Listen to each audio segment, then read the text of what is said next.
TDP senior నేత యనమాల రామకృష్ణుడు 42 వసంతాల రాజకీయ ప్రస్థానం పుస్తకావిష్కరణ కార్యక్రమం కాకినాడ జిల్లా తూని పట్టణంలో ఘనంగా నిర్వహించారు. కార్యక్రమానికి ముఖ్య అతిథిగా శాసన సభాపతి చింతకాయల అయ్యన్న పాత్రుడు హాజరై పుస్తకావిష్కరణ చేశారు. ఇక పుస్తకావిష్కరణ కార్యక్రమంలో మంత్రులు, ఎంపీలు, ఎమ్మెల్యేలు, ఎమ్మెల్సీలు ప్రముఖులు పాల్గొన్నారు. ఇది యనమాల పుస్తక ఆవిష్కరణ కాదు, జీవిత ఆవిష్కరణ అని హోంమంత్రి అనిత అన్నారు. 42 ఏళ్ల రాజకీయ జీవితంలో 38 ఏళ్లు కేబినెట్ హోదాతో యనమాల ఉన్నారని కొనియాడారు. 42 సంవత్సరాల రాజకీయ ప్రస్థానంలో 38 సంవత్సరాలు కేబినెట్ హోదాలో ఉన్నారంటే నిజంగా ఎవరికైనా సాధ్యమవుతుందా అండి?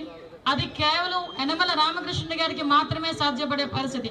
నేను రాజకీయాల్లోకి కొత్తలో వచ్చినప్పుడు నాకు అదృష్టం ఏంటంటే ఒకవైపు యనమల రామకృష్ణుడు గారు, ఇంకొక వైపు అయ్యన్న పాత్రుడు గారు, వీళ్ళిద్దరు తాలూకా రాజకీయ వ్యవహార శైలి నేను చూస్తే అటు చంద్రబాబు నాయుడు గారికి ముగ్గురికి కూడా నేను ఏకలవ్య శిష్యురాలు నేను చాలా సందర్భాల్లో చెప్తా ఉంటా.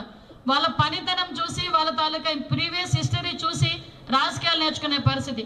ఈరోజు ఇంతమంది మహానుభావులు, ఇంతమంది పెద్దలు, మంత్రులు, ఎమ్మెల్యేలు, ఎమ్మెల్సీలు ఈ పార్టీలో ఉన్న ఎంతో మంది ఈరోజు ఈ సభకి హాజరయ్యి ఈ 42 వసంతాలు పూర్తి చేసుకున్న ఈ పుస్తకావిష్కరణలో పాల్పంచుకోవడానికి ఇక్కడ ఉన్న వాళ్ళందరం కూడా మీ అందరం కూడా అదృష్టంగా భావిస్తున్నాం.